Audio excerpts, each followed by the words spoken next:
We're at Ludgate Circus, which is where the protesters that have applied officially for permission to protest have been allowed to come. Hilary Jones, you're one of the protest organisers. Well, first of all, why are you protesting here at a funeral? Some people say it was a little distasteful. They may say it's distasteful, but us as the British public are paying for this, and I think all of our views are entitled to be represented if we're contributing via our tax money. It's unprecedented for a Prime Minister to have this kind of send-off. It's normally reserved for royalty and wartime leaders.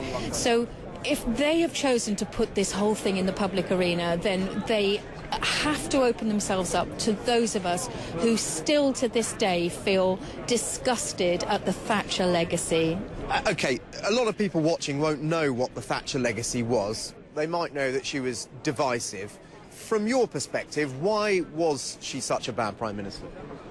She was strident in her beliefs, and her beliefs were so, at odds to a large chunk of the population.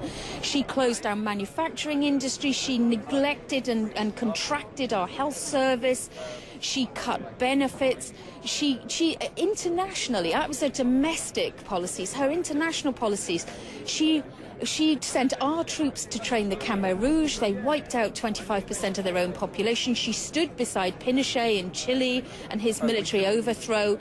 She turned her back on the black population of South Africa when everyone was asking for sanctions, and so were they. She supported the white South African government. There was nothing for many of us to feel proud of in Britain during her time.